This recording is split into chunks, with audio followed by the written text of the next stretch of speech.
Live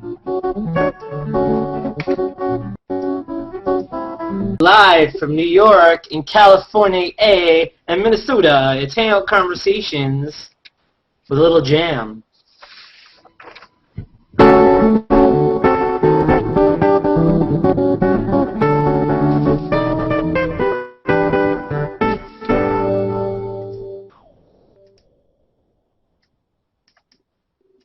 Thanks, Awesome. Rob. Thank you, Rob Michael. Yes. That was Rob Michael. He was doing a little intro jam. Lucas Johnson made us a little jam that would be playing as I figured all that jazz out, literally. Did you like that pun, Bobby Joe? I figured that jazz out. Awesome.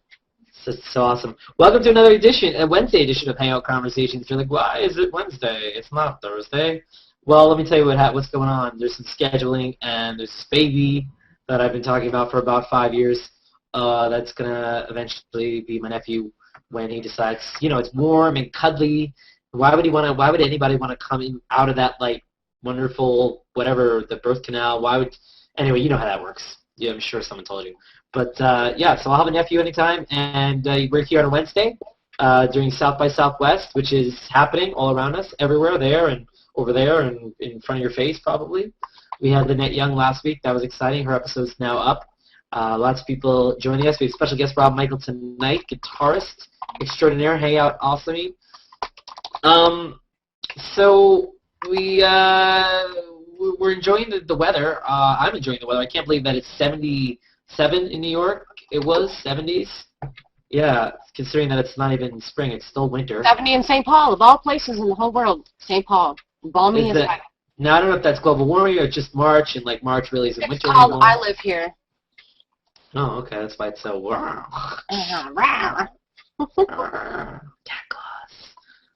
Bobby Joe does do some Saturday, so. That's hot. Uh-oh, she does that page too. What? Secrets. Anyway, hey, that's one thing. Hey, I brought this up with the pages, the plus pages. I mean, yeah, I get some people don't want to be known if they're doing like some crazy page, but if you're doing like Saturday or you're doing, I don't know, if you're doing a little business, you're selling, say, hoodies, or you're doing a hang on in real life page, don't you want people to know who's involved, who's putting out the content? I mean, it just makes sense community-wise, but I understand. I don't know. I mean, I get some businesses don't want to put out names. BJ, what do you think? Do you think? I mean, I guess do you like to know who's running pages, or do you think it really doesn't matter, or? Do you have any sometimes I do like to know. I'd like to know who is, well, you know what, sometimes there's profiles too, not just pages. Like, I want to know who Nelson Muntz is. Right. I know who the Velociraptor is. Right. I know who, Right I think he's actually out. Whoosh, shush! I don't think he's outed himself. Oh, he did on my public post. Okay. Okay, well, I didn't know that, so that's why I said, oh, shush. But, who else do I want? Oh, I know who the internet is. Oh, yeah? Is that a secret? I think everybody knows who God is. Well, that the instinct isn't a secret, I don't think, but I'm not. It's not to me anyway. But who else? Oh, yeah, there's a lot of pages like that, but yeah, I'm Saturday. In case anybody wants to know, I'm the first. I'm the original. I'm still the one that runs it, and I'm the only one that actually does everything every week on there. Right. There's two other pages called Saturday. They started after my page, and they haven't updated in months. Yeah, and I would just say, I mean, I think that the more pages the merrier, and I get the idea, like, if somebody wants, I mean, I'm all for changing names. I mean, you might as well use different names, but if you want to use the same name, if they let you do that, all right, but why not support each other? Why not, like, I think it's a page is a page, we all support each other, we all share with each other. One day maybe someone running one page has more time and effort and content than the other. Oh, yeah, there's also a Sorry. No, go ahead. I'm just saying, just support community and just help each other, I think, is what it's about. I think, like, there's plenty of, like, we might have been the first Hangout show, I'm not sure, but since we started in September, there's so many shows out there now, which is awesome. And whether I know Peter does a G+ interview, and he goes one-on-one with someone that's very specialized. But, I go one-on-one with someone, and we're just different people, and I'm all for supporting. And it's all about supporting people. So definitely go out, support people, support pages. And, I mean, this is a place for fun. Shout out to the 80s Time Machine. That is what I'm getting a note from Beach. The Beach. But yeah, so lots of cool pages. I can't believe this is the 7th month of Hangout Conversations. Things get cooler by the minute. Lots of cool guests. Like I said, Lynette Young's up. Her Purpley episode's up. And I can't wait to have her back to hear about South by Southwest and who she met. She took pictures with Bradley Horowitz and Vic and Dotra and Guy Kawasaki and you name it. And all the hurlers out there. She met a lot of people. I know Moritz and John Panavance traveled many, many hours to be at South by Southwest, as well as many people that came from other places in the States. Plus Entertainment Show episode 3 is now up. That's a little entertainment show I do on Mondays with Jay and Ellen. We talked last week Whitney Houston and Stevie Wonder on American Idol, which was weird, Walking Dead, and her hair. But yeah, well, you'll find out from that show whether we thought it was too soon for them singing Whitney Houston or not.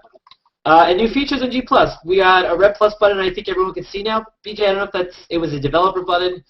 So now on the internet, the little G, squiggly G with the +1 is out there for most people. Do you have that, or do you still have the old logo? I've had the red button since last week or whatever it was that it came out. It was starting to roll out slowly, but I only have it in the drop-down notifications because as everybody who knows me knows any better, I have the +1 up button, which is the Super Mario mushroom, and it goes ding-a-ding-a-ding. Yeah, it's funny, Super Mario. The red button, meh, who cares? That's all I care about is my Mario mushroom. Our guest is connected. One of the first videos I watched was the Super Mario Jam, which was pretty cool. Which is interesting that you brought up Super Mario, so we'll ask him about his motivations for that very soon. Yay! Yay! It's the Mario! Hangouts have the new invite feature. I think they're working on that. There are docs for some of you, I think, in Hangouts. I saw a public post about it, which is a great way to plan any events, Hangouts in real life, or anything like that in one place, and people can work together a lot easier, I think. And photos, anything with the photos that can be organized and shared between albums and deleted all at once. So that was pretty cool. But enough stalling. Let's get into tonight's guest. He's an amazing friend. He's been jamming in Hangouts for a long time. He's an original. He does his own jams. He sets the mood. He does delightful background music for Conversations. He's done Conversations Plus. He teaches people how to play guitar and many instruments. He's been in some cool bands along the way. Wait a second, what happened to our guest? Wow. That's like the new, every time you come in here, just try to do 60 straight seconds to see if you're going to keep going. Yeah, I'll see it.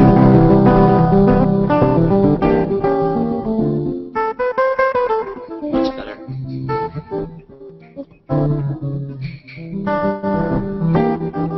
All right.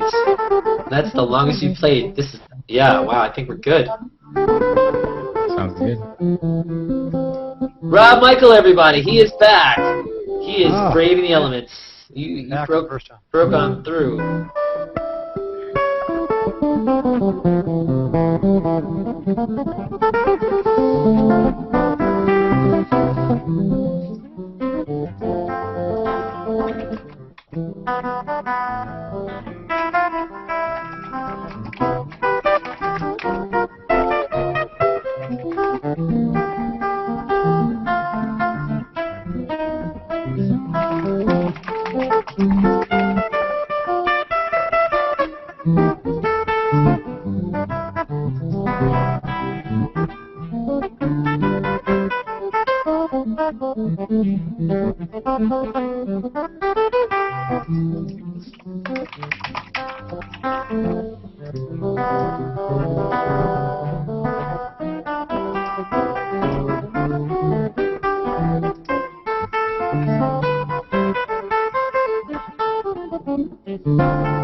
Alright, it's still working? Cool. Oh yeah, Rob Michael, everybody. Yes.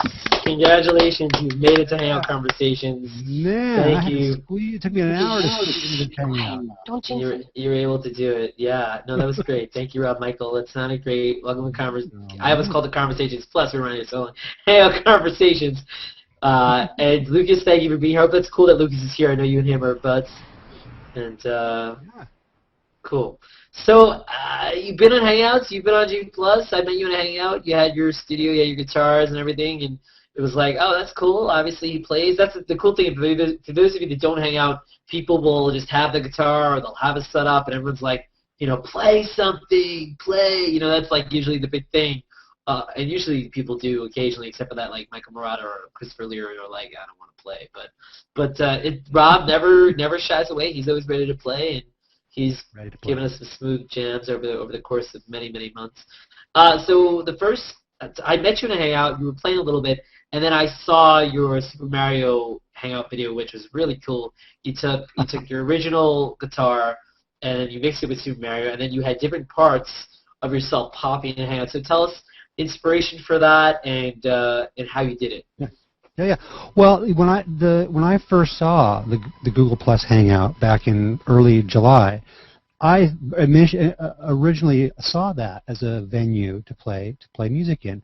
For a number of years, I've actually played concerts via Ustream and live stream, that kind of thing, and so the Google Plus Hangout seemed like a similar kind of venue, but a little bit hipper because it has like this front row audience to it. So that was kind of something that I saw immediately, straight away, and then I kind of just sort of as a kind of proof of concept, I thought, well, gosh, this might be a place where even musicians could get together and collaborate in this space. That's what I was thinking in the early days. That's what I saw.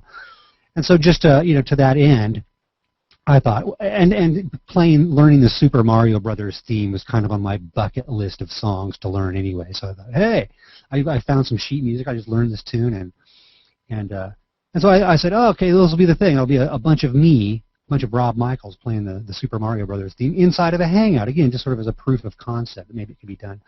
And so I did that in the early days. I think it was back in July I did that. And it cracked me up. I thought I edited together this video. That's how I did it. I made a bunch of videos. I overdubbed the parts, and then I assembled it all inside of Final Cut, and made this video. And I thought I had left the editing and stuff kind of raggedy, kind of janky enough where everyone would kind of know that that's what I did. But much to my surprise, I actually got a lot of like inquiries, from to me then brand new friends, new acquaintances, a bunch of Google engineers going, man, what the heck? How did you do this? And they had all these wild theories of how I must have, put that all together. How some of it must have been pre-recorded, and I must have had multiple computers and several. And you didn't. It was a lot simpler, huh? And all that. Yeah, I just cobbled it together inside a Final Cut. I learned how to do that from some 14-year-old kid tutorial. So did you barter with him? You're like, I'll give you guitar lessons. You teach me how to do. No. Whenever I had questions with Final Cut, YouTube is my resource for everything. Right. And so the most helpful Final Cut tutorials I found just happened to be by some kid who was 14, well, at least in his early tutorials. When you watch his tutorials, you can hear his voice changing over time. But yeah, this kid, I can't remember his name, unfortunately. I forgot to Well, let me take this time to thank, hey kid, if you're out there and you're watching, thank you. Thank you. You are a good person, kid, teenager. He's probably like 18 right now. You don't even know when he could have made the video like 10 years ago, right? Yeah, it wasn't 10 years ago. But it's enough where his voice changed, across 6 or 8 videos, of his tutorials. He did a Peter Brady. That's cool. So I'm glad that we are still processing. Everything seems to be a-okay. We're still. Yes. No, I'm not going to jinx it. So the Super Mario really brought you to a lot of people's attention. And for those of you who don't know, I put the link in the streams for you to look at. And different parts pop up, and he goes, "Don't you have the noise popping too, right?" No. No, I don't. No, it's all guitar stuff. I didn't really bring in any original sound effects or anything. It's just all me playing guitar, like I do. That I do. I like that kind of split screen, multiple video thing. How long did it take you to make it? Probably. It might have taken me a day or two. It wasn't that much. It wasn't that much, although I have done those kind of split screen type videos. If anyone goes to my YouTube channel, Atmos Music is my handle there on YouTube, and I have a couple of tunes where it's just kind of a bunch of me, overdubbed in the studio, split screen. I have a version of a Doobie Brothers tune that's kind of a little more elaborate than the Mario Brothers thing, but the same insofar as it's a band of Rob Michaels all jamming together this thing. I like that kind of thing. I just think it's cool. I'm actually in the process of doing yet another one. I'm recording. It's a totally different kind of music thing. I recorded Bach's Fugue in G minor, the Little Fugue in G minor. This very classic Bach piece. And that's really old, so we don't have to worry about it. Yeah, it's public domain. Yeah, it's I just want to let people know in case they're like, Bach! What the Bach? Yeah. Hey, his attorney's on the phone right now. Right, from the grave, the gravestone, the graveside bar. So yeah, it's kind of cool that element of, because when I first saw the video, I didn't know. I played it and I saw the different elements, and it doesn't sound like Super Mario right away. You work your way into the melody, and so I think it's cool that you put out these videos where we don't know it's gonna not be original, and then we get that super surprise. That was the cool thing, and I think it's one of those things where it's like, oh wow, he made this really cool thing of something I like. Let me check out his other stuff, and I think that's really the key to a lot of people's success on the internet is to do a cover, do something like that, and then get them liking that cover for them to check out your other stuff. I think that's a good way to go. I mean, the writing's on the wall with that stuff. I mean, I've made a number of YouTube videos, all of them, kind of music related, either with just me or with my trio, the Atmos trio. And I mean, it's just night and day. I mean, we've recorded some Miles Davis tunes, and we've recorded my original tunes. And I mean, just by virtue of the fact that people know Miles Davis tunes, they find those in search, and so they've been played, maybe 100 times more than my original tunes. Just I think because of that. So yeah, if you want to kind of get some kind of recognition on the internet with music, yeah, cover tunes are a perfect vehicle to do that. People will find you that way. Yeah, sure. Lucas, you could pop in. You could say, Lucas made a chat comment. I was just going to say that the way that people cover videos on YouTube is the same way that bands cover songs when they play live. Like, that's been the tradition for a long, long time, and has gotten people in the door, and yeah. Yeah, and I mean, it's got an audience to yell out, "Freebird!" every freaking show that ever existed. And I wonder, do you guys ever think we'll ever get to a point where, like, somewhere down the line, or would it be sad at 20, 30 years, there isn't that guy shouting out Freebird, or what do you think? Rob, do you think? I won't miss that guy really that much, honestly. But that was me! I don't mind that guy, though. The heckle, that kind of heckle. But is it a heckle, or is it just one of those things where it's like they just really love that song so much they want to hear every single possible cover? Well, I don't know. Either way, I dig that guy. I think, heckling, that sounds like such a bad thing, but I kind of dig that. That's part of the dynamic. It's part of the experience. Makes it fun, yeah. Yeah. I don't want the heckler to go away, if you want to call him a heckler. Heckler, or whatever. He's excited about the live music as well. I mean, yeah, he's excited, and especially when someone doesn't recognize your music, that's what they know. And then it's interesting that there are certain songs, the Freebird, the Stairway to Heaven, the Watchtower, all these different, Creep is a big one. A lot of these songs that not only do people yell out, but a lot of artists will just cover, like Hallelujah, like a lot of these songs that seem like songs that people probably shouldn't be covering, they do cover. I guess there is no rule, but... There's no rule. Yeah, when I was a kid, I thought that no one would dare ever to cover a Beatles song because they're already so perfect that what business does anyone else have playing that music ever again from now until the end of time? And, that growing up, that's what I thought, until I was like, I don't know, 12 or 13. And then I think I heard then I heard some great covers of tunes, like Earth, Wind, and Fire did a hip Beatles tune, for that, I Gotta Get You Into My Life, I think. And then some others have come up. And they're great. Of course, they're brilliant, Okay, well, never mind about that whole... Right. Well, do you think it also means... You don't have to be a household word. Because we live in the American Idol era where because of American Idol now, like the Beatles, they always do the Beatles every year. So there's so many covers, but I guess the good thing is that these songs that are introduced to a new generation that they may never have been, which might be a good thing. Maybe that's the positive. True. The game that's kind of now already recent ancient history. The Guitar Player was a game that brought that a lot buttons that have nothing to do with like chords and stuff. Does that drive you nuts, or is that harder to unteach that kind of thing? Or? Well, it doesn't drive me nuts. It probably drives them nuts if they get like high score on the game and then low score on real guitar. The low score. Yeah. So it's like a little more work to it, I guess. But no, there's no downside to me. I mean, You want to play Guitar Hero? Great. It doesn't count as. I have to always say that. That was the disclaimer. Playing Guitar Hero does not count as practicing guitar. That is the quote of the show so far. You hear that out there? If you're playing Guitar Hero, no matter what you think, no matter what your friends tell you, that high million score means absolutely nothing when it comes to rotation. Does not. All right. Does not count. Cool. So before we go into a question and before we possibly do any kind of freezing, would you like to give us a little jam? Yeah, sure. Cool. In fact, I think rather than just kind of my usual solo jazz guitar thing, I'll just do something slightly different. Just see what you think of this. I'll just kind of play. Hopefully this all works okay. Let's just see.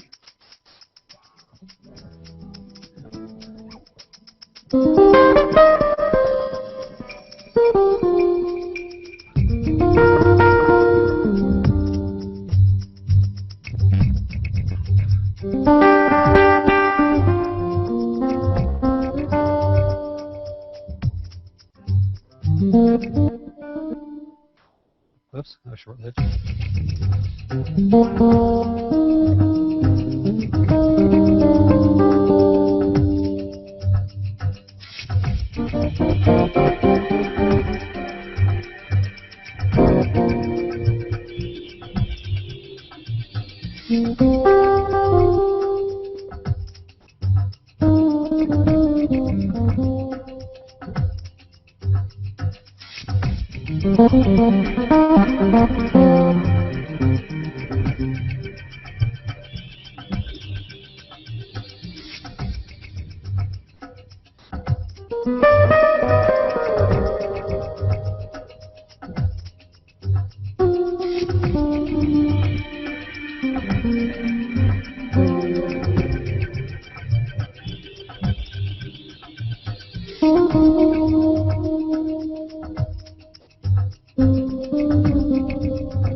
Oh my God! Wow, that was wow. That went, and when we made it all the way through, it was clear. I like it. It was concise. It was really awesome. Thank you. Yeah, it was nice to hear you Right play all the way on. through, man. That was really cool, and I liked you brought in all these different, like, you must have all these pedals and sound and things that you're using, bringing the bass, different instruments and drums and. It sounds so doesn't it sound so complicated? It sounds like I'm like playing through Lucas's studio, doesn't it? But I'm not. You know what? Okay, you know what I was doing? Yes, okay, I was playing through pedals. I have pedals. In fact, here, I'll even show you. I'll show you what I have on the Pedal time. Here we go. Here's the, Field trip. hopefully we can see. Can you see on the floor?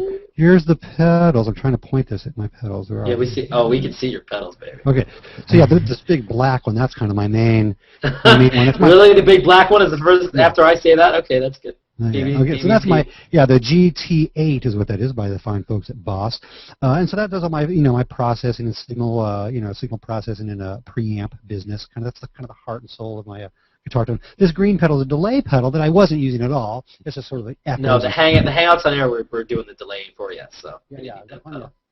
Plenty of that. And then all the other background stuff, you know what it is? It's just GarageBand. I just have GarageBand kind of looping around, and monkeying around. It sounds good. I mean, I love GarageBand. It has, all those, some of those great synths from Logic. They sound good. And so, yeah. And I like, this is the first time that I've heard you live where you put in a lot of different teases for things.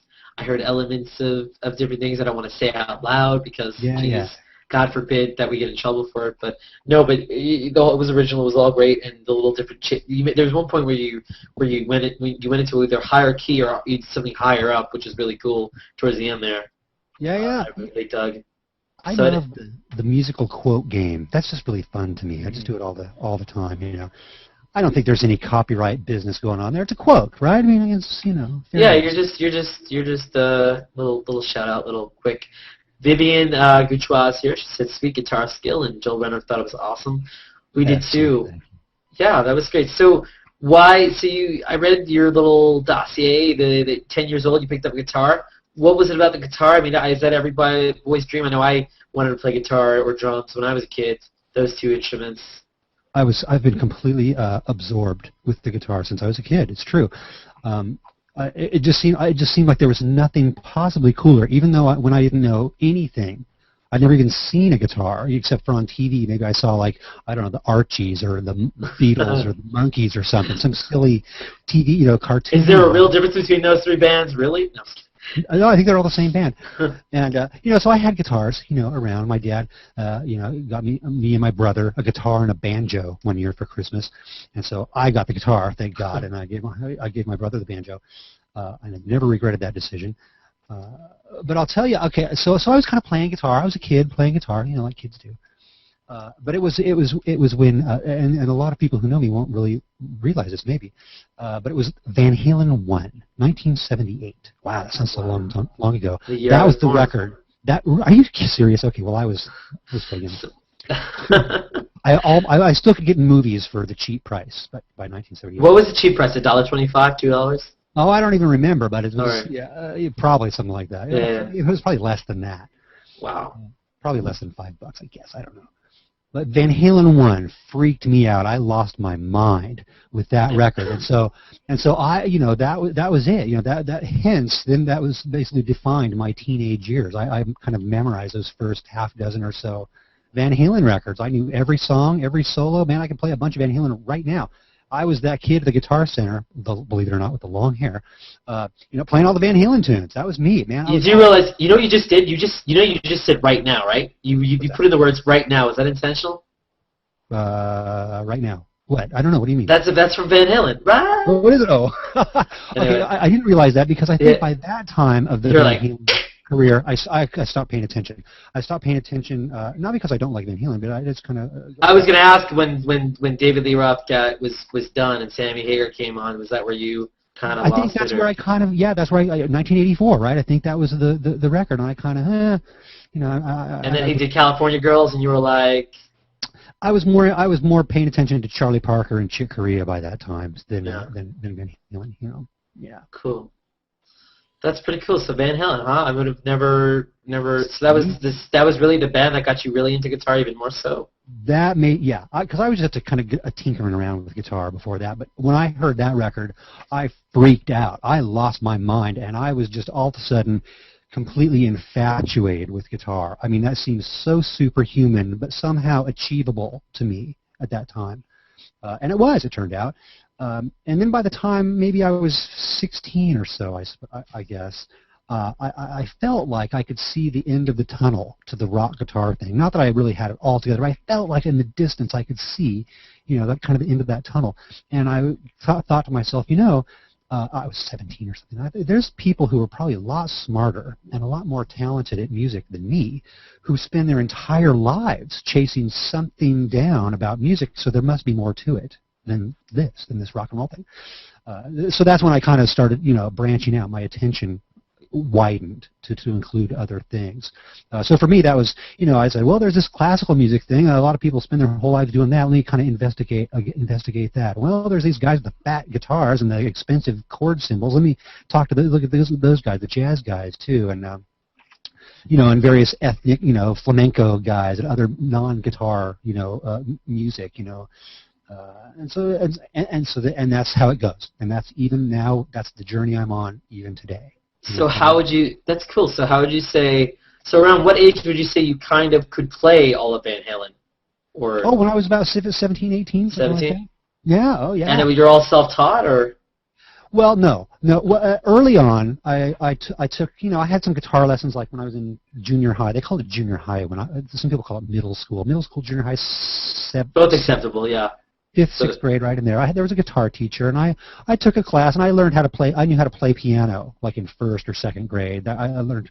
That's how I learned to read music and stuff. There was this house of girls that were all musicians, and they were like the neighborhood music teachers, and they taught me how to play piano. And then, what was the original question? I kind of forgot now. Oh, you said that you were able to play pretty much Van Halen by 17, 18. You were pretty. Oh yes. Pretty good at the guitar by then. Right. So then I took some piano lessons, and then again in junior high there was a guitar instructor. I think he was actually like the violin instructor in the orchestra, and he got railroaded into teaching this guitar class. But he was teaching me some some stuff. So I took a little bit of lessons there. and then largely self-taught. But but I was very meticulous. I was still very academic. I loved, and still do. I loved music theory, and I loved kind of reverse engineering and the mechanics of music. Oh yeah, honestly, really the sketching? Did you sketch everything out and everything? And at that point, no, not until later. But I was completely fascinated by just the inner workings, the engineering, the code of music, if you will, because I felt as though, musicians are to be an artist of any kind. It's kind of shrouded in a layer of mystery and mythology, I kind of find. And so with the concept of someone being talented, you think, well, this person was born with this sort of gift, was gifted with this sort of skill set, if you will, they don't seem to have to work very hard for. And I didn't feel I had that. I didn't feel like I was born with any sort of real musical gift. But what I did know, and it's still my best thing, I know how to learn things. So that was my whole plan with music. I'm just going to learn all of this intellectual data, and then I'm going to think my way through this musical puzzle. I'll just learn in what various contexts, what are the good notes, what are cool chords, and I was just going to, intellectually, make my way through music. And in doing that, it worked fine for a while, and I could play like Grease Lightning. Anyone, a monkey can learn how to play quick and get the chops. That's easy to do. But then I wish I had a monkey like that. Anyway. Well, anybody, if you sit down and you kind of put some time in, you're going to get some stuff together. That's kind of all. You're going to get some stuff together. But I figured out that when I was kind of intellectually burrowing my way through the music mountain, so to speak, that these things that I thought were just God-given gifts by people were in fact skills that one could acquire through practice. So that was a nice surprise. I had no idea. So now, people ask me, oh, do you have perfect pitch, and oh, do you have this and that? I'm like, the answer is no. No, I don't have any of those. Are you a god? Are you a rock god? Are you the golden god? No. I just have managed to acquire a skill set through practicing. That you had to work very hard at, right? That I had to work hard on. Oh yeah, I busted my butt for sure. I mean, I'm one of these guys. I'm just completely consumed. Tell us about the months and the years of bleeding and calluses and. Well, yeah, there was no real bleeding or calluses except that when I was in my late teens and early 20s, I used to make a living not as a musician, but as a chef. I was a chef. And so I was always cutting and burning my hands. So I would have to go home and practice, and I would have these injuries. So I'm like, okay, I can't play with these two fingers. I can only play with these two. I have a big blister on these two, and I cut my thumb, so I can't use that. So I'll use the other fingers now. So that was the only kind of bleeding. So basically, playing guitar became kind of like using chopsticks. Kind of, yeah. Figure out how to play guitar in a new way. So that was kind of the only bleeding, but I did, in terms of like paying dues, playing, and I didn't really think of it. It was just my idea of a good time. For decades, literally decades, I would spend 8, 10, 12 hours a day playing guitar. And if I have the time, I'll do it right now, today, to this day. That's just my idea of a day well spent. I'll sit right here in this chair. If I had a window, when I had a window, I'm in my studio now, there's no windows, but especially when I was in college, I would sit on a rug in my living room, and I would watch the sun come up with a pot of tea, and I would keep my butt on that rug, and I would watch the sun across the sky, and it would set, and I'd stayed right there with my pot of tea, and I would just practice all day, all night, and that's how I spent 30 years doing that. Probably. Yeah. Hey, it sounds like you definitely loved it. Did you ever? I mean, you didn't do it for chicks, but a lot of guys do. Did you ever just because you were playing so long in college? Did the chicks come up to you? How did that come to play, or with the guitar and the females? Well, I'm married now, but there is that dynamic actually. Yeah. It's like, oh, a guitar, a guy with a guitar. It's like a guy with a dog. It's kind of like I don't know how much it had to do with the guitar, but probably something. Yes is the answer. There is that element. There is the guitar is in the shape of something. Anyway, but that sounds like you had a lot of fun and you're passionate about it. And so you play guitar, you play piano. Do you play what other instruments? You play the banjo? Did you, out of curiosity, or? I can play. I've played in so many different kinds of settings. Some of which, some of the more interesting ones are actually when you play like in an orchestra pit for like say a musical, like a play, and there's Grease. all for what? I'm sorry. No, I was just saying Grease because you said Grease Lightning before, so Oh, yes. that's what I thought. So yeah, a musical, a play, on stage, and I'm in the pit, the orchestra pit, they call it, and it's not that unusual. If you play guitar, then they automatically assume you can play any stringed instrument. So you are called to play. You would play the mandolin or the oud or the banjo, and so I can make someone believe that I know how to play any of those things, though I'm not like a legitimate oud player. Do you play them like a guitar? Yeah, you just play like a guitar. I tune them like a guitar so that I know where the notes are, and then I try to make them sound, as authentic as I can. Do you enjoy, so besides guitar, do you enjoy any of these other instruments, or anything come close? Do I enjoy them? Or does anything come close to the guitar as far as loving? Well, the guitar is kind of ground zero for me. That's the sort of the instrument. That's the interface through which I relate to music. Right. That's your security blanket. And so, again, anything that I play, I relate it in my mind to the guitar. I play the ukulele, but to me, that's just these 4 strings and this many frets of the guitar. That I'm playing that part of the guitar, Or if it's a banjo, okay, there's 5 strings, so okay, I'm going to take a string off, or if I play the bass guitar, okay, that's these strings and not the other 2, And do you teach all these instruments, or you just teach straight guitar? No, I teach guitar, ukulele, and electric bass. I don't really teach piano. I don't really have any piano chops. I do regret that. I didn't really keep up on the piano. I can kind of get around. I know my way around the piano, but I'm not a real player. You don't want to hire me to play piano on your gig, probably. In fact, I could play a guitar synthesizer with a piano patch on it and sound like a more convincing piano player than I could on an actual. On an actual piano. That's cool. That's really cool. We have some questions from the audience. Vivian Gouchois, which I think I said correctly before, said, a few things. Your playing reminded her a tiny bit of Al Di Meola. Did I just say the name wrong? Al Di Her Meola, favorite that's right. guitarist. Yeah.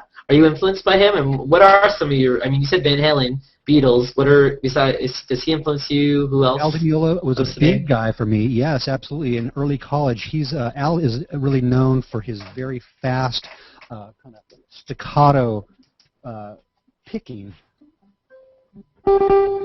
Al Di Meola, for those of you who don't know, originally came into the international jazz scene via Chick Corea's group called Return to Forever in the 70s, early 70s, and then later on became kind of an international kind of fusion star, He would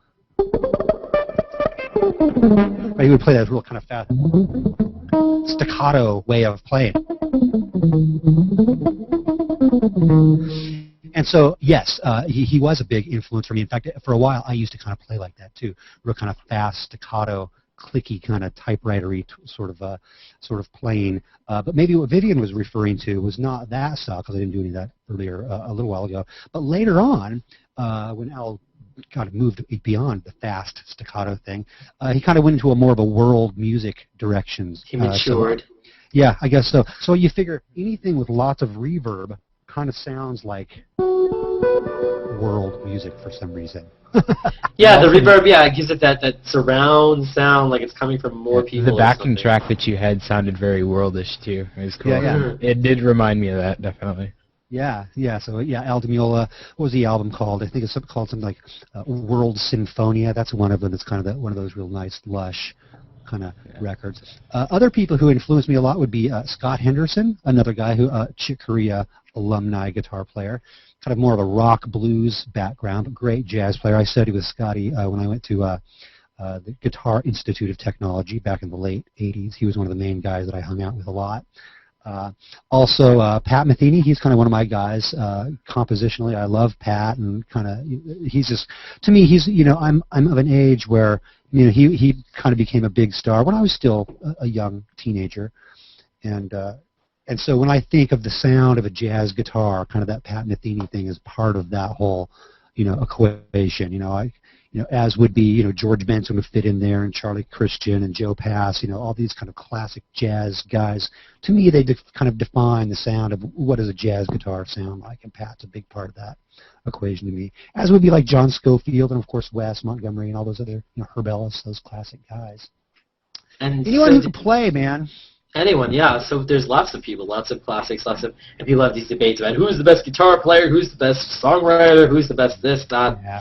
Are you influenced by like people who aren't guitar players at all? Yeah, that's a good question. Who are not guitar players? Yeah, I absolutely am. More and more, especially, in fact, for the past 20 years, I haven't, honestly, I listen to a lot more horn players and piano players. Those are my guys. When I teach myself about music, which I do a lot, I transcribe it, right? I listen to a tune, and I write all the parts out, So, I like Michael Brecker. He's like one of my all-time heroes, a great tenor saxophone player. He just passed away, I think, 2 years ago. But and I would transcribe for a number of reasons. Maybe I would say, oh, this composition is really great. I just want to really kind of find out what makes it tick. So I would write out the melody and the bass line and the chord changes and go, okay, there's this tune. Did you find a lot of patterns with people? You sure? Yeah. There's patterns that you find. There's various kind of tendencies, that kind of defines a person's style. How do they play through changes? What's their note choice in a given situation? What's their approach to, interacting with an ensemble? Some players kind of seem to be more of a, listening, like Chick Corea. He's like one of my all-time heroes. It's clear when you hear him play with a band in particular that his musical awareness radar is on full blast all the time, So you'll hear whatever one of his drummers, it doesn't matter who, Dave Weckl or somebody would play a little figure on his hi-hat or a cowbell, and Chick would latch onto that, and that would be the motif that would launch him into, whatever his next series of ideas. So that real conversational, here we are in Hangout Conversations, right. The real conversational way of playing really interests me a lot. That's how I love to play. Like here we are, we're talking, right? We establish sort of a topic, and we're talking about this topic, and then we'll move on to something else. And that's how I address.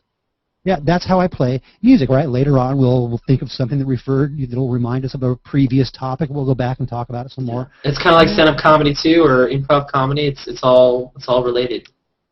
Absolutely, it absolutely is. It's again that conversational sort of narrative way of playing and engaging musicians. I'm not interested in hearing people playing that just happen to be playing in the same room, standing next to each other. I want to hear them, kind of musically converse. That's what interests me as a listener as well as a player. Well, we can say music is a language, and it's the difference between somebody having a back and forth conversation and somebody yelling at somebody else. Like if you think about players that play really, really fast stuff and don't listen to the people around them, it is the difference between somebody having a conversation with somebody and somebody just yelling at somebody else. I mean, it is, and that goes back to the whole idea of learning how to play music, and it's not something that you're born with. If you think about people who are really good at talking or speaking publicly or have a really large vocabulary, it's the exact same thing. But it takes time, and you pick up on things. Absolutely.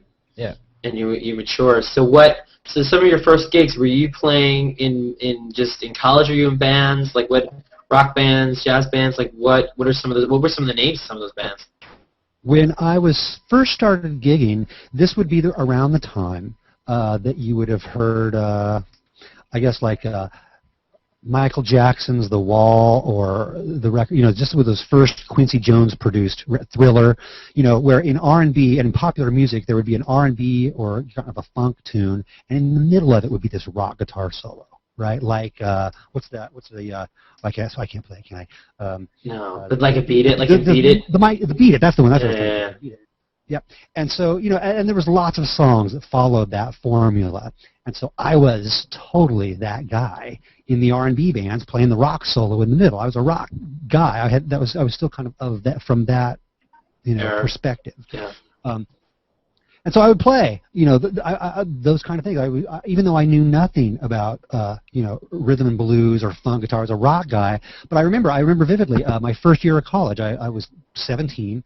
I was there in college, trying to just scuffle my way through the jazz group, hang with these jazz guys, just get my feet wet in that kind of music. And there was someone coming through. They were looking for cheap musicians and smart band leaders. They go farm out the local, music buildings in any college if they want to find musicians who will play for cheap. That's a good way to find them. And so this guy found me, and he asked me to play. And he just needed someone to play in time. Well, I didn't really know anything about playing rhythm guitar. I just knew a bunch of wheelie fast, rock guitar stuff. And so it was great. These guys kind of took me under their wing in a real sort of apprentice kind of apprenticeship sort of way. It taught me how to groove with the rhythm section, and I played all over the place here in the San Francisco Bay Area, all around Oakland and Berkeley and San Francisco. Again, this would kind of be early 80s, 82, 83, something like that. And fortunately, at least from my perspective at that time, I always looked, and probably still do, look older than I was.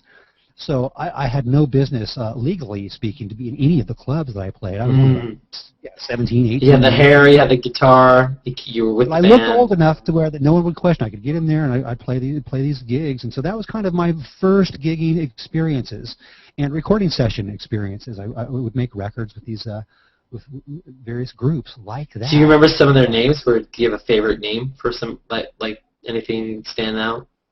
There were so many. Let's see. I guess that original guy, his name was Andre Williams. Actually, this is a guy who Andre Williams was his name. Probably is his name. I don't think he's dead. And he was a great singer and drummer. He kind of sang very much in the style of Stevie Wonder, and he was about as natural a musical talent as anyone I may have ever met. Because at this time, this is when I was studying music theory, so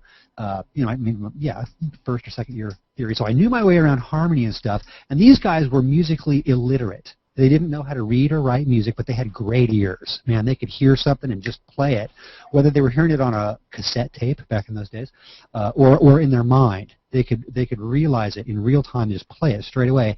And what was so impressive to me is Andre, though he was uneducated musician, great drummer, great singer, and if he had a tune he was writing, he could just say, "Here's the chord that I hear," and he could just sing. He would just go, and he would sing those notes to me, and I go, "Oh, really? That's a D minor 11, huh?" He goes, "If you say so." And then here's the next one. He'd go, do, do. He would just sing these arpeggios. He'd go, "This is the chord I hear." I'm like, "Wow, okay, I can write these down and realize the tune." I had never seen anyone do that before, and very few people since, quite frankly, who would just say, no, here's the chord that I hear, and he would just sing it like Bobby McFerrin or something.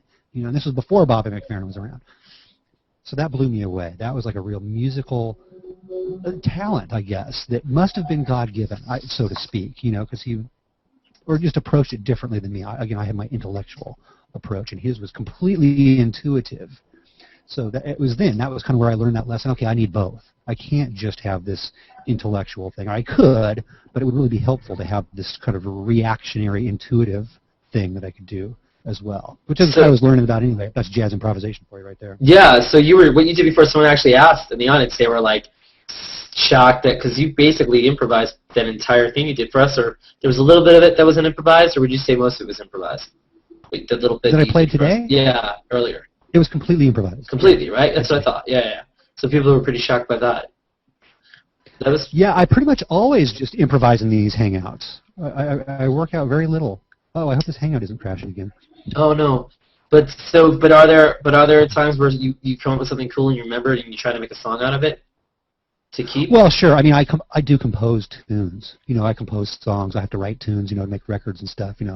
Especially with a group, it's kind of nice when we're all literally on the same page. So yes, I do write. I compose. The same Jimmy page that are worked out sometimes. But to me, even that, it's still just like a musical roadmap. Usually, I mean, sometimes I have here's a real specific stuff, and you play these notes, you play this. It's all real. Again, almost like classical music, all written out to get real specific about stuff. But usually, I surround myself with such great musicians that I don't really have to do a lot of that. Are we still here? Yeah, we're still here. You're good. Okay, good. And so I surround myself with musicians where they don't require a lot of information. So I write a tune that's really just sort of a map, sort of just a basic gesture of the tune. Here's kind of the critical, essential, minimum required information, because I want them to kind of do their thing. Yeah, the building blocks, right? Just kind of basics. Yeah. And so, do you usually come in with basics and they fill it in, or do you have to ever fill in and like, what are these recording sessions like? Well, my recording sessions for my group are loose, man. They're great, actually. Again, I will usually have a lead sheet, which in the basic minimum. I'm getting a server connection error. Are we still together here still? Well, either way, yeah, we're good. I'll let you know. If not, we're good. Okay, good. Okay, good. So no, I'll give a lead sheet, something like this. It would look like, well, no, I can't show you that one. Here, I'll show you this. It would look something like this. This is a tune that I wrote. As a matter of fact, I think I wrote this like 10 days ago or something. I don't know if you can see this. My camera's frozen for me, but I hope you guys can see this. There's just a lead sheet. It's just a melody and some chords written down, a title. The song I called, I'm not very good at titles, so I called it Theme 62. And, so it's just a melody and some chords. And, I'll just kind of tell them the concept, and then that's it. I won't really say much. It doesn't require a lot of talking with these guys. Yeah. They speak this musical language. They're very eloquent in this language. So I don't have to talk a lot about it. Music, frankly, is a much more efficient language than our verbal language. And when you say these guys are talking about, you're specifically talking about the Atmos Trio, right? The Atmos Trio, and pretty much any musicians I ever hire, they've got to be pretty high-level musicians, and so by that I mean, to be a kind of a medium, intermediate, high-level.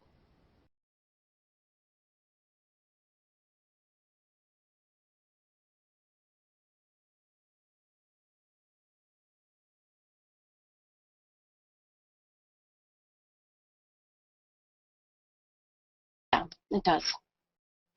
Yeah. It's all good. It was my turn to do a little drop. To take the drops. It's okay. It happens. Well, I just told him to hang tight, and he can continue now that we're back on. If we're back on, I can double check. If you want. Yeah, thank you, Bobbi. Yeah. All right, just hang on. I'll give you the thumbs up. All right, we'll meet you while you're doing that. We should be okay. Yeah, it's weird how that happens. It's just I saw the error message, and I was like, all right, I think I'm okay, and then it wasn't okay. Wasn't okay. But I think we'll be all right. We'll see people. Usually, but on the video, I just drop. Usually, the person drops out, and then I pop. You see them drop out and pop back in. So, but actually, it looks okay on my end for both of you. Okay. But so what? So you were saying? I'm sorry.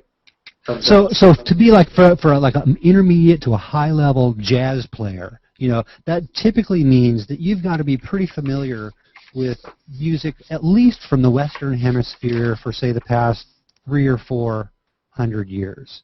If you have that together, we're going to get along okay. It'll be all right. But that's kind of the. Do you ever? Are all the guys around your age, or do any of them have? You ever play with some younger guys that don't have that kind of 300 or 400? I like to be the lamest musician in the band. I want everyone else to be better than me. That's what I want. If I'm the best player in the band, then I know I need to get a new band because I don't want to be in that position. I want to be learning from people who are much better than me. So I always surround. So generally speaking, that means I'm surrounding myself with older guys, older people, that just have it more together. That's not really a rule, because there's young people who are great, strong players. So I'm always looking for people who are just stronger players than me. I like to be the weakest player. Yeah, don't worry. Bobbi Jo just went to take a dip in the pool. No, she was just refreshing because of a robot. That's so. Yeah, I get that. You want to surround yourself with strong people, and that'll make you get better versus just being precisely beginners. But you spend a lot of time with beginners because you do spend a lot of time teaching. Your dossier is 40 to 60 people. I don't know if that's a week. And so how did you go from performing to teaching? And I'm sure because it pays the bills, but what did you have to just teach? Did someone teach you how to teach, or you just did it? Or no. You mean I again, especially like in a high school, college. I was a music major all through college. I mean, I've been a big music guy, so I was surrounded by great teachers for years and years and years. To me, it was always, it never crossed my mind to be a professional musician. To me, that part of that meant that you had to teach. That was all of my heroes, all of my musical heroes, spent part of their time teaching. Every single one of them. And so that was always part of the reality to me. It never crossed my mind that I wouldn't do that. And it turns out that that's a good way to kind of cultivate the lucrative portion, the paying the bills part of being a musician. And so you taught people of all sexes, all ages, all race, everything, right? All over Correct. the place. From little kids just teaching them their first chords to octogenarians who just want to learn how to play the blues on their front porch and everything in between. You bet. Nice. That's pretty cool. And so have you've gone full circle with people, like, to see they go from can't even playing one chord to like just jamming out? Yes, I've taken students from day one, and then I've had to excuse them from lessons because they had a gig at Carnegie Hall. Wow, that's pretty cool. Yeah, and so that must make you feel really good inside. It does make me feel good. Yeah, it's always fun when I have a student who maybe was a teenager, beginning student, and then they come back with their first CD and they just came back from tour with their group or something. Yeah, that's super fun. I've been doing this long enough where it's like, hey, wait, yeah. Geez, I've been doing this, like 20 years. So there's plenty of people who could have been 8 years old and now they're almost 30. By the time that would be cool. I don't know if you've ever done that. That would be an interesting. I don't know if you could find them all, but that'd be a pretty cool project for you to reunite with everyone you taught and to do an album together, right? Oh, if it was everything, everyone. That would be not everyone, but like a lot, thousands of people. But I still see them. They still look me up. It happens quite frequently. In fact, just last week somebody contacted me who I was teaching him when he was like, I don't know, like 10 or something. Now he comes back in his mid-20s. Say, oh, well, I haven't been practicing, so I need to start over. Will you teach me again? That's wow. So it's like if you stop, it's not like writing. You can't just hop back on, huh? Sometimes. No way. Maybe someone can, not me. I have to. I can't even miss one day. I've been doing this for so long. Like over 35 years I've been playing. You would think after 35 years I could take a day off from the guitar, right? No problem. It's just 24 hours. I can't do it. Have you ever had 24 hours without playing the guitar ever, even being sick? Or? Yeah, sure. But not very many times. I mean, in the past 20 years maybe, I bet I've missed fewer full days than I have fingers on my hands in 20 years. I bet you. So you really think that? Miss a day, I get bummed about it. Wow. So you really think if you missed a full week or even a full month, after a month you'd be lost? It's not that I would be lost. Your chops will suffer. That's what it is. So I would just have to. Yeah. So it's your motor skills that suffer. Your mind is still there. It's not like you forget stuff, but your motor skills atrophy very quickly. Mm-hmm. Even in one day, I have to kind of. I can tell I've slid down the mountain a little bit, and I kind of have to. Get back. You have to practice a certain amount just to stay the same, just to maintain a skill level. You have to practice just so you don't start playing worse. Right, yeah. That kind of maintenance is a requirement. I sang, but I also had to go through, I wanted to play an instrument badly, and the clarinet was forced on me. So, of course, because I said drums or saxophone because we didn't have guitar option. Yeah. And clarinet was kind of what I got stuck with. So it was all right, but it was one of those things where it was like I wanted to be in a band, so I kept doing it and I wanted to get good at it, but it was never something I wanted to do. It was like kind of like stuck on me. So, and it was always, I was a kid with the back row with all the spit and stuff, and always being lost and thinking like, and scared to play because I didn't know where we were. Like, I was going along when we were playing, like, slow things, but once things got more complicated, third clarinet and all that. But then I smartly gave it up to sing, and singing was pretty good. But I mean, your passion. Yeah, it's totally what it is. I've been completely infatuated, to the point where, I mean, I'm not nearly as hardcore about it now as I was in my 20s and 30s. But I mean, I wouldn't even sit down and watch a 30-minute sitcom on TV without being wrought with guilt over the time that I should have been practicing, not as much now. I'm not quite as hardcore now, but I still have to kind of, if I'm going to watch a 2-hour movie or something, I kind of have to psych myself up for that. It used to suck big time. I mean, again, when I was a kid, I didn't even want to go to my grandmother's house to have dinner on Christmas Day. What if you were going to a concert? Is that different? If you were going to watch a concert? No, it wasn't different. No, I would come home, even if I had a gig. I would even come home from the gig, set up all my equipment again, and practice for 3 more hours after the gig. Wow, that is love. That is a passion. It sounds ridiculous. How did it affect your social relationships? Did it? Well, I don't really know, just because I've always been like that. So I don't really know. I don't really have anything to contrast it with. I just figured that's kind of part of the deal, and so playing guitar is harmless enough, right? I'm not hurting anybody, so it should be okay. That's kind of my attitude about it. Right. No, I just meant the amount of time that you spend. Yeah. So let's go into a G4 real quick with your guitar. So it's just this or that. What do you like better, jamming and improvising, or performing a specific piece? I improvise everything. Even if it's a classical piece that's more or less, kind of the same thing, I still kind of to play it note for note. I have to almost have like a little remind myself to play it a certain way, because I'll just kind of free associate myself, around it. So you've never been. So in the last 5-10 years, you've never been in a band or been with someone that had a piece and they like, we want you to play it exactly as is. We don't want any kind of improvisation. I have played those, and that's a certain discipline. But I had to really remind myself: read this music. This isn't a suggestion. This is what you have to play. And that's where you get bummed out, right? Yeah. So, well, I didn't get bummed out, but I just had to kind of almost constantly remind myself: play what's in front of you. Play this music. Don't play something kind of like it. You play this. Read these. Chase it. I call it chasing dots. Reading music. It's chasing dots. Especially if it's a song you played a lot. I mean, it's like when I know when I sing something, it's like just singing it as is. You always want to add like the little like color here and color there, and you want to like a little like piece here and there just to fill it in. It's just make it more fun. What do you like better, chatting in these hangouts or playing guitar on the hangouts? Well, I would always like play, but I mean. I'll play any time, whether the hangout's here or not. I'm going to be playing. Right. So I guess it would be chatting then, right? Because that's kind of a different thing. I mean, I suppose I could have a conversation by myself, but that's going to be a little bit weird. So no, so that's kind of the. Do you ever talk? You talk to your guitar though, right? Or you did at some point. Well, I mean, I'll talk out loud to myself. Sure, there's no shame in my game. There's a. Do you name your guitars, Rob? There's no shame. No, I don't do that. He's like, nah. Lucas does that, right?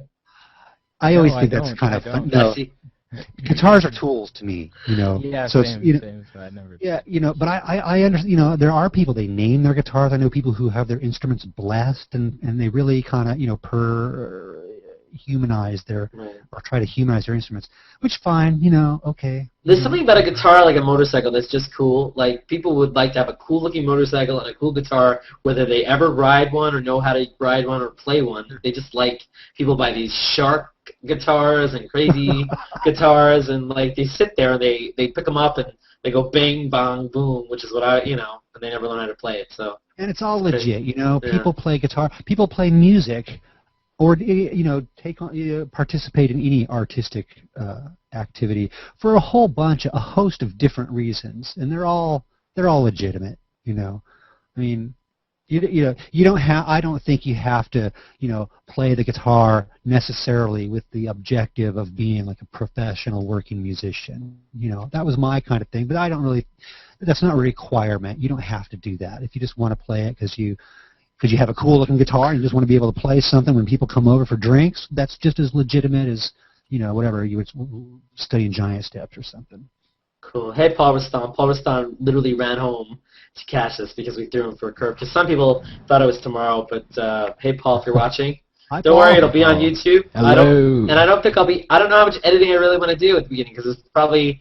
Lucas watched all the beginning. There's some gold in there, man. Show the human level. The human level. But thanks. Oh my God, I got the error again. They must have heard me. They're coming for me. I hope too. Oh my! Did you get it too? And I got some weird chat bug that I sent Chi as well. The chat just looks crazy, and I see like a huge icon. And me too. I have that too. Chat anymore. Yeah. Well, if you're watching, hopefully don't stay tuned. Hopefully we won't disconnect, but we'll keep going. Burning Man or Woodstock? I love Burning Man. And you actually played, right? Okay. I've been there a couple times.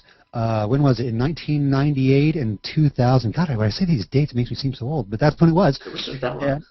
Not that long ago. But I love Burning Man, especially the first time. I mean, the second time, it's kind of like the first time again. But yeah, man, that was a hip thing. It's, back then, I think it was different then, because I keep seeing, I see people hanging out from Burning Man, which means, oh, there's Wi-Fi and cell phone coverage. That wasn't there back then. You could take a cell phone if you want, but there was no coverage on the Black Rock Desert back then. You were out of touch with the rest of the world. That's it.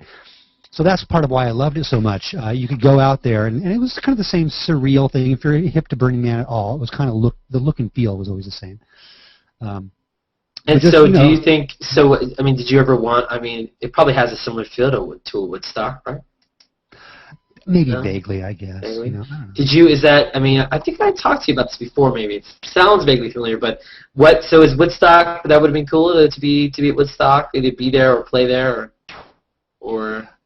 I guess it would be pretty. Yeah, I would. I'm sure it was pretty cool. I mean, I would dig that. I mean, it's similar insofar as, okay, when I think of Woodstock, I think of a rainstorm and lots of mud. Yeah. You can certainly come across that in Burning Man. You wouldn't think so, as it's a dry desert, but there is rain and there's lots of mud when that rain does happen.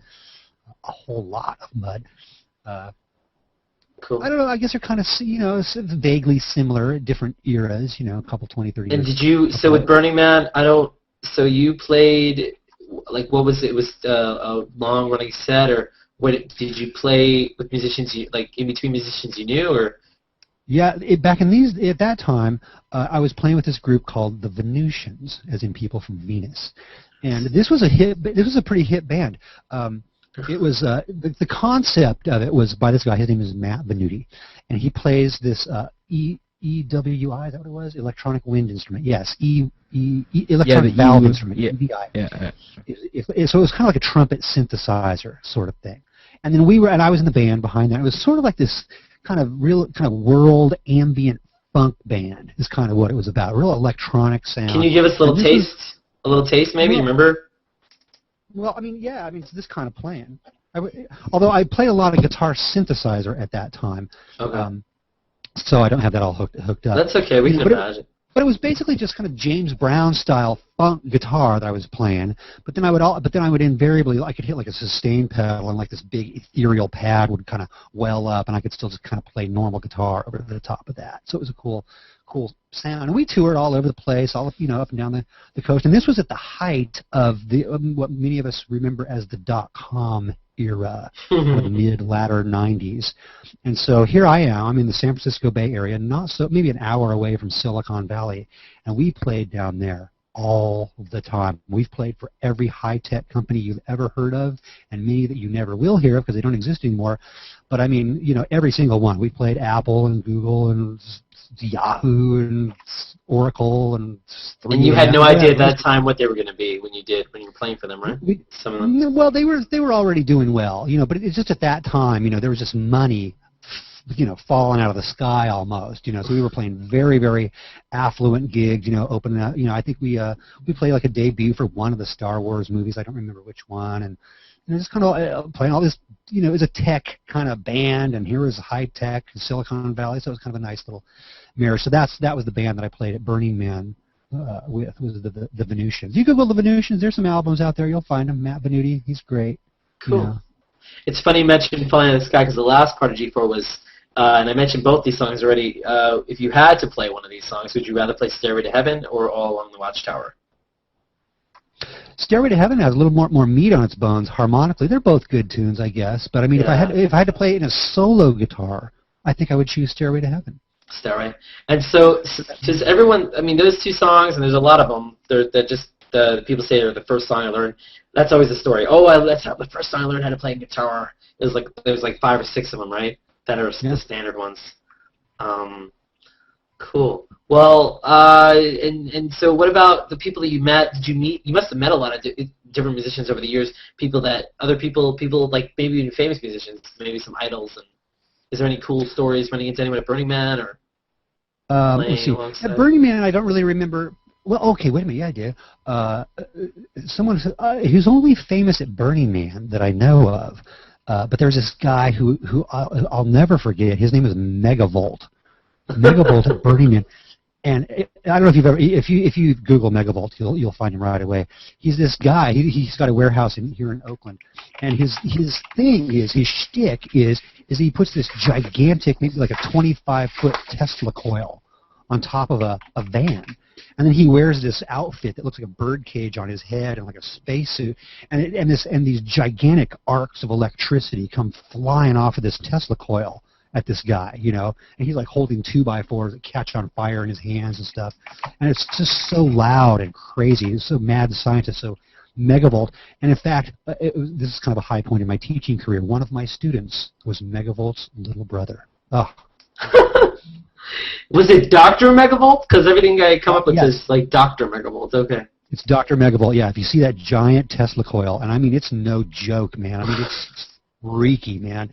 You can see, and you look across the playa. That's the desert in the Black Rock Desert in Nevada, and I mean you can see him half a mile away. This purple, and you can hear it. It's just this electrical monstrosity rolling across the desert. And typically you'll have like a crowd of 300 or 400 people, you know, following him like they're just sort of brainwashed, you know, followers from a cult or something. You know? That's it's cool. so surreal, as so much of Burning Man is. It's just a surreal scene. So I dug it, though. I liked Burning Man. I thought it's great. I'd do that again. Cool. You look like you're ready to go. Let's do another tune. It looks like you're ready. You're pumped up. You're inspired. Absolutely. If you're up for it. I am up for it. I'm always up for it. I think I'm going to do a similar thing, maybe like I just did. Although, gee, I remember. I forget. Oh yeah. I have just a thing. Maybe. Yeah. Let's do this. This will be kind of a little more electronic and rootsy, hopefully at the same time. Rob We'll see if Michael. this works. Sweet. Let's check it out.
I thought I missed you. Sorry. No, you're good. You're good. Although people say, Lucas, that you're the green screen, even though I have Rob green screen. It's really weird. I don't know how to fix it. So if you're watching, I see Rob up on the main screen. Oh, do you? Cool. All right. I guess it depends. Weird.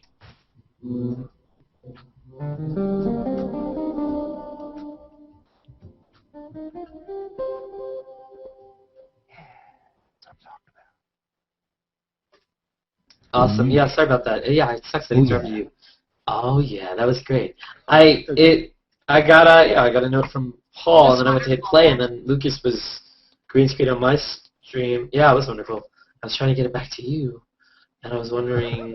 I don't understand. Like it must be all the new changes or whatever they're doing, but the HOA's been crazy tonight. So if you're watching and you see Lucas, check another stream or bear with Lucas because his space is pretty. I don't know. But, cool. So do you ever name these improvs, or do you ever just hit record at your own place and just go nuts? You bet. I've made entire records that way. If you go to my my website, it's called atmosmusic.com. Atmos, like at the beginning of Atmosphere, Atmos Trio, that's my group. You'll find my group's records as well as those that I've recorded outside of my trio, and one of them is called Live Stream Jazz. And for that, I had a bass player from Santa Cruz. His name is Steve Uccello, and he came in here into my studio with his bass. And our plan was at that time just to kind of do a little concert on Ustream. This was a couple of years ago. I used to do that a fair amount.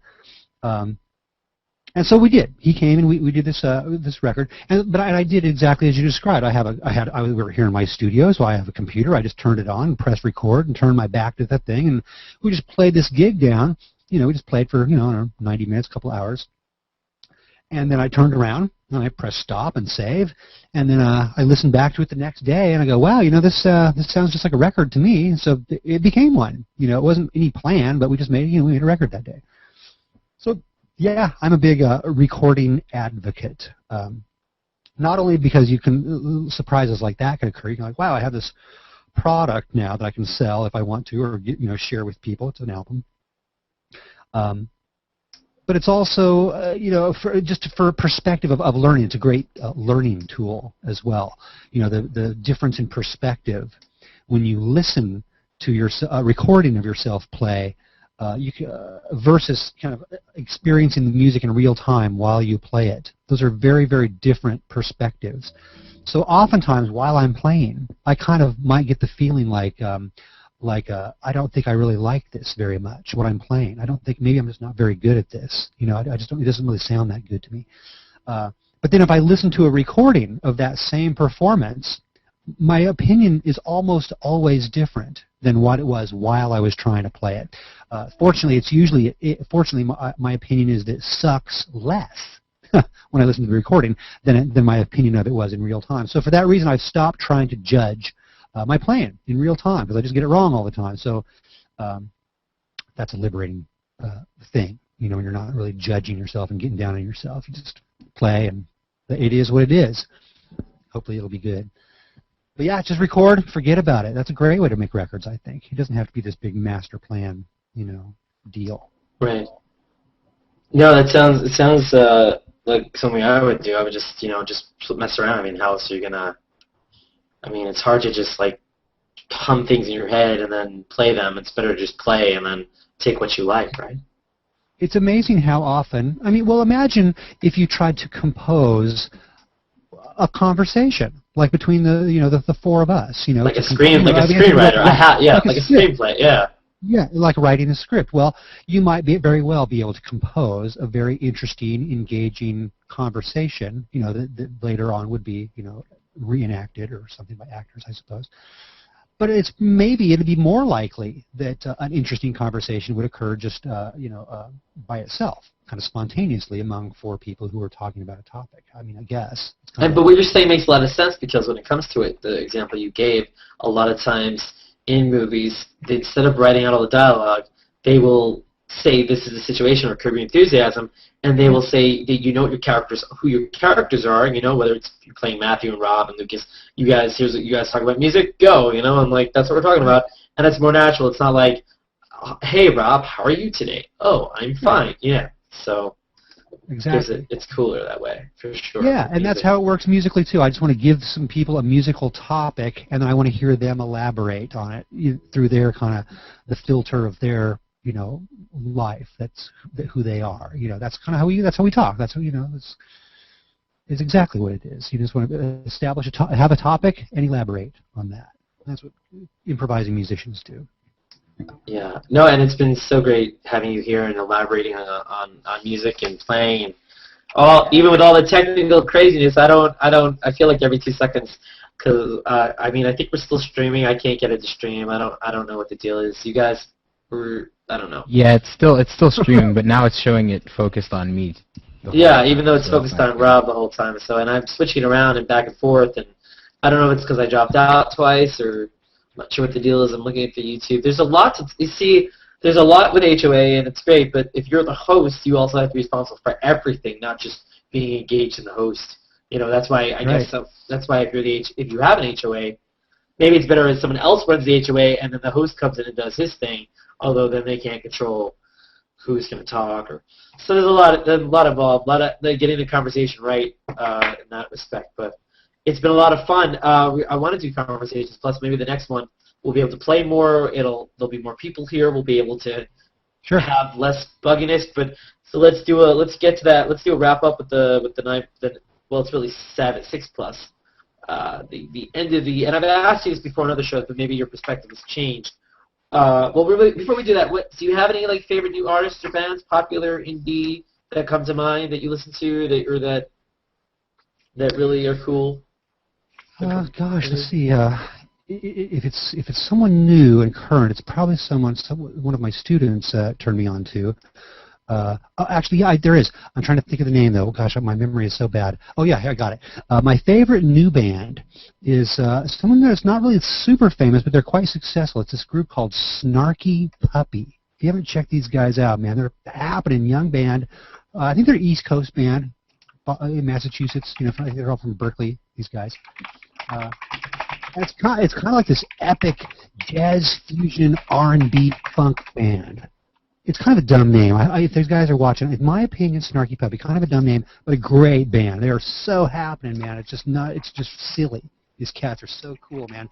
And they did something recently that I thought was really cool, outside of just being great players with great, compositions and great, just a happening thing. It's an epic band. It's like 14, 15 people, maybe more. But they did a cool thing where they since they loved their live show, that was kind of their main thing that they had to offer. And when it was time to make a record, they invited an audience into the studio with them. So it was just a big blowout party concert in the studio. And that's how they recorded. So just to kind of keep that kind of gigging energy. So Snarky Puppy, check those guys out. Dumb Sounds name, cool, Snarky Puppy. Hey Lucas, if you drop out and we come back in, maybe that'll get the green screen to pop back into place. Maybe if you want to try that, if you don't mind. Oh, sure. People people are distracted because they hear us, but they only see Lucas, who's watching too, which is fine. Okay. But I don't understand. Yeah, if we could pop a bug out, maybe it'll either go on you or it'll go on me. Let's hopefully. Let me check that out. The craziness that'll happen. But Snarky Puppy, yeah, I like the fun names like Shitty Beatles, things like that. So I didn't even check the stream player yet. I don't know if Bobby Joe wants to check. Let me hit refresh. I couldn't even get it to stream, but cool. So and so the G Plus favorite. What is your favorite part of G Plus? I think it's probably still Hangouts, but it is still Hangouts. But that said, I don't know. It's a good kind of. Here's okay. This is a boring feature, but it's one of my favorites. Is actually the search. It's nice to have a good, strong, effective search in a social network, which is not always the case. Twitter comes to mind. I'm looking at you. Terrible search.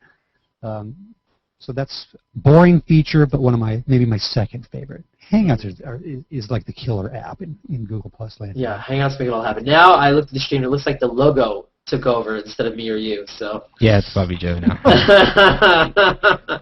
Have her drop in and out. Yeah. Have her drop in and out and see what happens. If Bobbi Joe and Lucas both drop out, I'll probably go on me and not on Rob. Yeah. You want me to refresh? Yeah. That's all right. Okay. Joe. Yeah. Oh, okay. Well, I don't know. Hey, Lucas, do that. Now check to see if it's on Rob. Yeah, I'm watching it on All right, cool. Now it's me, okay? I'll drop out. All right, now then you both come in, and then I'll have to go look.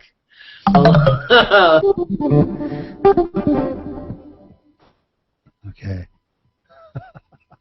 That's wow, cool. You're playing the dropout. Kind of like your own dropout version. Dropout. I just do that. Yep. I do the same thing if there's a car outside and honks their horn, I play the Okay, I think it's on you, but I hope it didn't.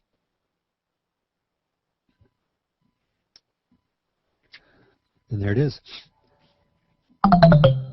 Oh. Yeah, it was so. Is he refreshing or is he leaving? So when Lucas and you leave, it went on Rob, but then when you came back in, it went on Lucas. So I don't know what the answer is. That's you know what else? I stopped echoing.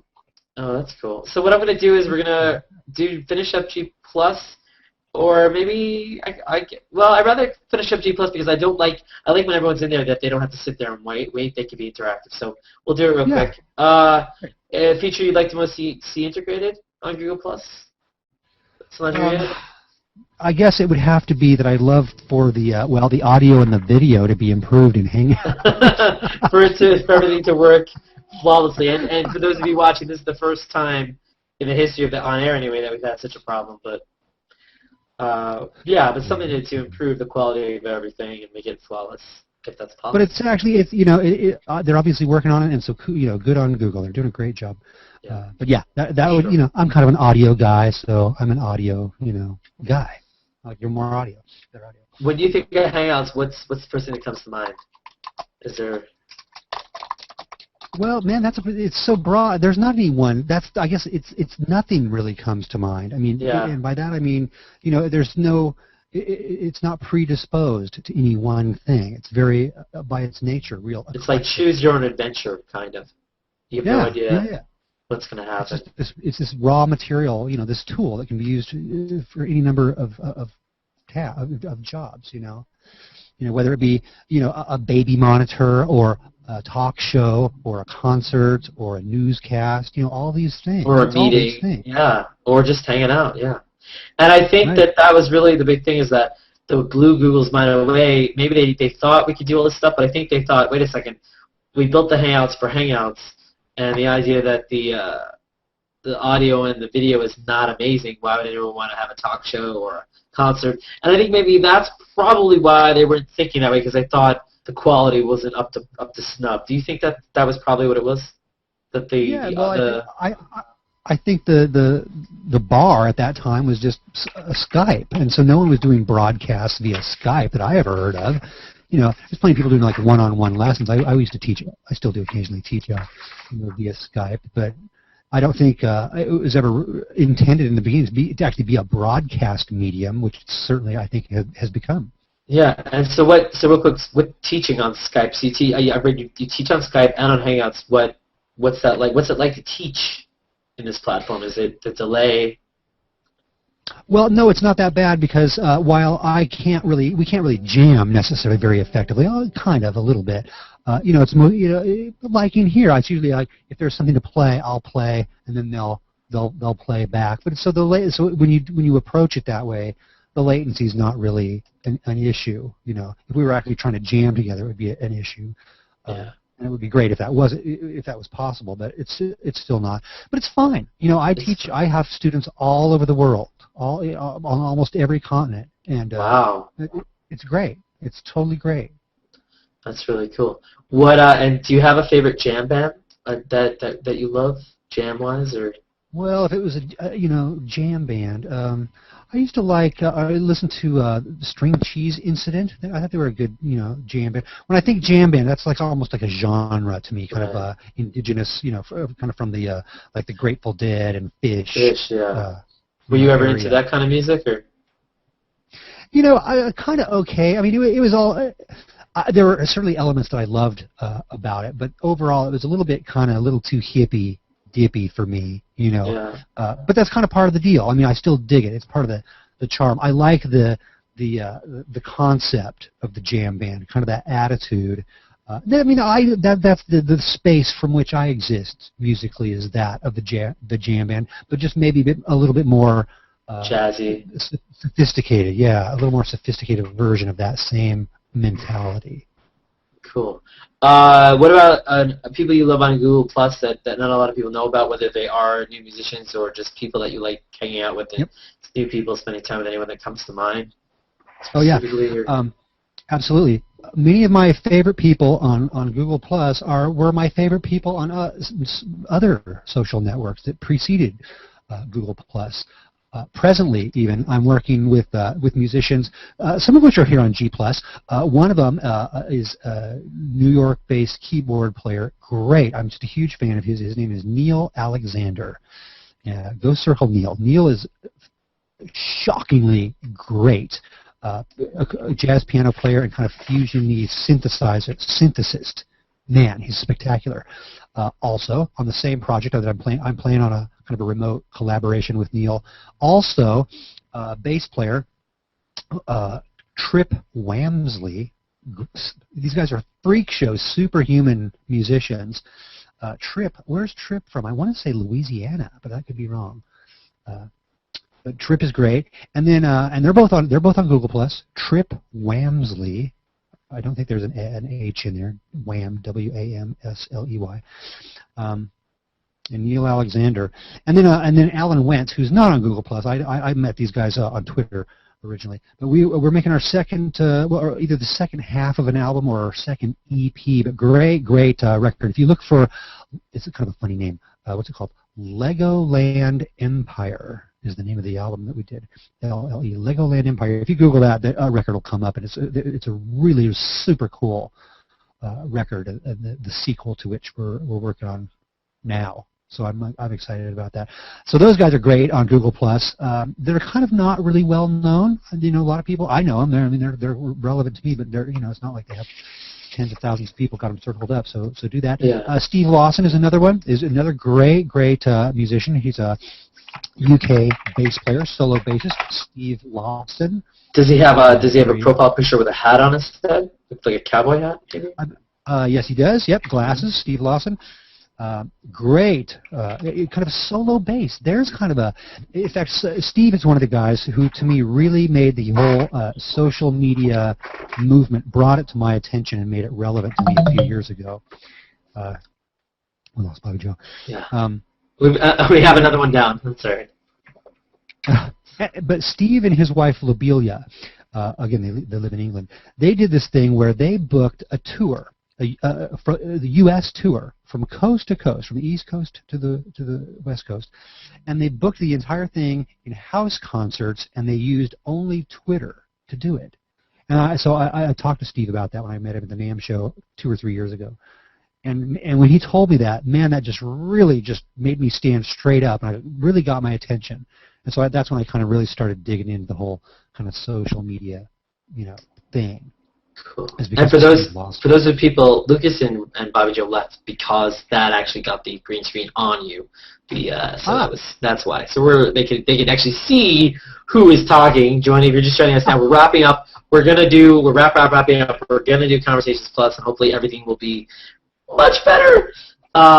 Yeah, and I mentioned all those people in the thread, and Neil Alexander, Trip Wamsley, and Steve Lawson, as well as Google. Circle those people, those great musicians, and Google Legoland Empire. Very cool. What about in all kinds of, I think Master Cat picks, Dog picks, animated GIFs, but so now with the What's Hot, now that that's in existence, maybe just talk a little bit about that and what the picture, like what gets on there, and I think it'd be really cool to see not like musicians and Hangout broadcasts get on there a lot more, or at least a place for that, what we're talking about, so people have an idea, because I think like things like What's Hot just don't really give you the real feel of who is around, if that makes sense. Always. Yeah, the What's Hot list isn't really that much on my radar, honestly, that much. I'll kind of poke my head in there sometimes if I'm on my phone or something, just because it'll load quickly. But it's just not that much on my radar for the most part. I don't really pay much attention to it. For whatever that's worth, I hear people talk about it and kind of theories about how things get on there and stuff. Right. And Lucas just jumped in too in G-Talk, and he said what I said, just like, would just say Hangouts and everything. He said what's on, which would go with what's hot, what's on, and then what's on will show you all the broadcasts maybe, and that's a good idea. Yeah, that'd be cool. What about, and you still use Facebook, Twitter, LinkedIn the same, less at all compared to Google Plus? Because you talked about social media. Yeah, no, Twitter is very. I still go on Twitter and I do that, but it's not as much. No, it's 10% for me. It's kind of Twitter, and Google Plus is kind of my main place here on the. But it brings up an interesting point, right? Because I've been thinking about this too. Facebook, I think, is working on something like a Hangout, and Twitter might eventually do that as well. If Twitter and Facebook both have Hangouts, do you think that changes the game? That's something similar? Well, maybe. I mean, it's all kind of, it's all in the execution is kind of what really makes it all work, right? So here's a Hangout that, usually works a lot better than ours is going on today. But if someone else made a Hangout-like thing with maybe super cool features and it was just rock solid, I don't know. Maybe it would be as cool. Maybe it would have a similar impact. I don't know. Hard to say. Because what I've seen so far is that all the networks do eventually look a little bit alike as they do start to copy each other with features and stuff. And whether the people use them or not is another story. So. Right. Cool. And do you G Plus story favorite one or something that's happened in a Hangout unexpectedly, music-wise or conversation-wise, or anything that comes to mind that was different, unique? Maybe someone from another country, or. I think it's kind of for me the overall thing of just kind of the Hangout. It's all via the Hangout is kind of what's really kind of a. I don't want to use the word novelty. That has sort of a negative connotation, but that's kind of that's the thing. I just love going into I seek out Hangouts where I don't know anyone. That's kind of my new Hangout MO. Rather than seek out and hang out with people that I know, and be part of a clique per se. I seek out Hangouts where I don't know anyone, and I just really enjoy that. I like that dynamic of. It's kind of how it was in the early days of Google Plus, where no one knew anyone, and so you were just kind of everyone was learning about how this whole thing works all at the same time. Yeah. And I like that. I try so in an effort to kind of preserve that thing. And I seek out Hangouts that I don't know anyone. So by doing that, because I do that sometimes too, but by doing that, do you feel like how does it being someone that's been hanging out since the beginning, like a lot of us, how does it feel when you go in and almost everyone is either they're new, or there are people you're probably encountering that have been hanging out for a month or 2 months or 3 months, or so what's that dynamic like? Do they have their own set of things they're used to, or people, or? Well, it's funny, because some people, Google Plus is big enough, excuse me, that there can be people who are maybe Hangout veterans that they just, I've just never met before, so I've encountered that where it's like, they've got their own scene here, that they've got their own kind of deal, and now I'm, introduced to them, and now we're kind of, friends.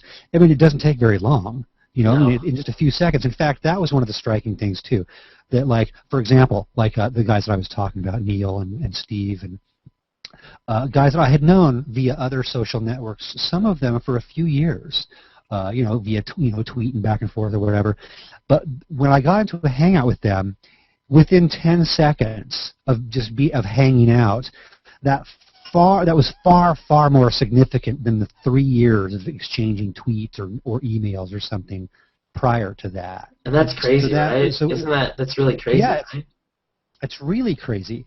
And so that to me really kind of cemented kind of, I don't know, the importance, the real validity of the Hangout versus other ways of interacting. And you've actually done. I mean, we've had all kinds of hurls, and you've actually met Lucas and you've met a bunch of people, Oh, yeah. James and Liza and Had some great girls, yeah. But Andy Bohm and Liza Josh. Sperling and Josh Harmer. And, yeah, the list just goes on and on. You know, Mohammed Mansour. Yeah, hanging out, And man. so that first time you met some of these people, like, did you feel like you'd known them like your whole life, or sort of? Yeah, or? it was very natural thing. You know, you go and. You know, if you've ever been in a hangout with Cam Meadows, well, it's just like that when you hang out in a restaurant or a bar with him. It's the same thing. You know, so, yeah. Except he wears a little bit more clothing. In real life. That's the difference. Yeah. But yeah, it was. Yeah, you know, even though we would meet for the first time, I guess in real life, you've had the same experience where it's really just like, oh, well, here's my friends, and here we are just getting together, and it's, you know, even though it's just, maybe we're breathing the air in the same room for the first time. Other than that, it's kind of the, you know. It's weird too. It's not weird, but it just shows humanity in the way the way we come together and just hangouts and social media break these barriers, especially what we're doing here. And so when you meet someone, when you're talking, let's say you're talking to, whether it's friendship or dating or whatever, you're talking to someone for a long time and you never meet them. That first time maybe be a little awkward, maybe not, depending if they're using video. But for us, it was kind of like if you push someone, if you high-five them, if you hug them, if you kiss, it seemed all natural, and it didn't seem, no one seemed to phase anyone. So we're either all amazing or crazy or both, or I don't know. But you know, because if you're on a, you know, just about any other social network I can think of, interacting with people, you really only know them from a postage stamp sized avatar. And that's kind of all you really know. You know, unless you can read up on a profile, but you might not recognize them on the street if you did run into them. Well, that's not the case here. We're gonna know. So in that way, and boy, this might be controversial. In that way, kind of maybe that real name policy that Google Plus has or has had in various, you know, levels of seriousness is a good thing. You know, I kind of like knowing who I'm talking to. You know, it's not like on YouTube. I don't necessarily want to talk to Pink Pony 64. You know, I'm not interested in that, really. Yeah, it's weird because you're like, well, how am I ever going to know what that is? I mean, some people have handles, you know. And I was talking about that earlier about the pages. You know, people create pages, and then it's like you don't really have an identity or context of who's putting that stuff out there. And so sometimes that's okay, and sometimes it's weird, depending on who it is. But it's funny. This is what's great about the show. People in Google Plus, Shannon Schaffner, I messed up all the names, Joel Renner, and they're saying it's their first hangout. They think it's pretty cool. Thanks for watching. Thanks for saying that, and thanks for letting us share with you this hangout and being part of this. I mean, and I've done this. You know, every time someone tunes in, I don't know. You never know if it's the first time they're watching, and I've been doing this since September, and there's been so many shows and. It's cool. It's really cool what we've done, different guests, and you know, whether it's somebody that has 1 million followers or someone that has like a couple of followers, whatever the case may be. It's nice that we can introduce people who hear your music. So thank you. I can't thank you enough for everything we've been through.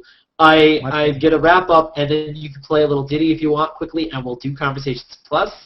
And you're probably, hopefully, did you eat dinner? Are you okay or? Food-wise? I'm fine for now. I'm good. Cool. I'm good to go. All right. Good to go. And if it's still on Rob, then listen to my voice, the sound of my voice. I'm still on Nephew Alert. The baby will be born now until March 22nd. I'm supposed to have the awesome Heather Faye next week, so that's going to be amazing. Great. If we can get her, if we get that going.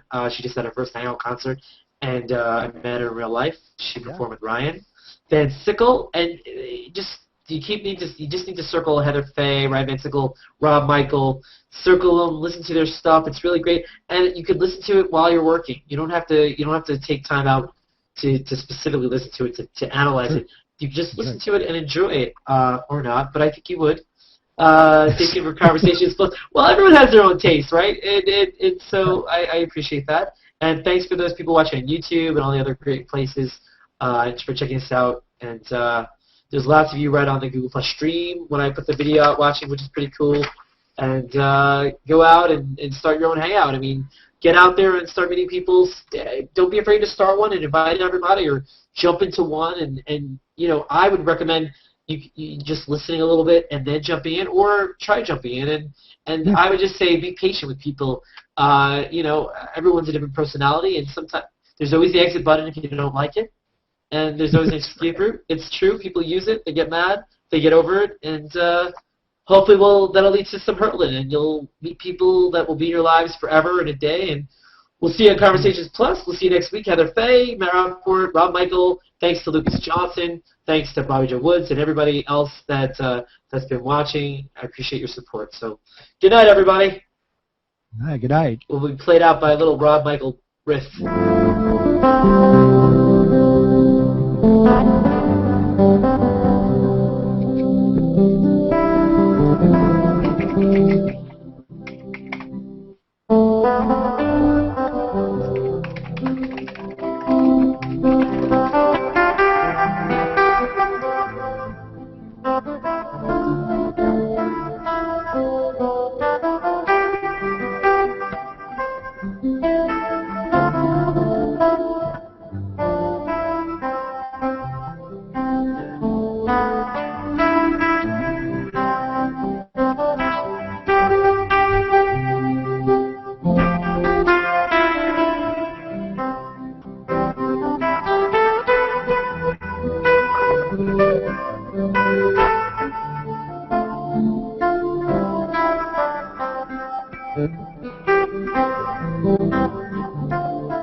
Excellent. Good night, everybody.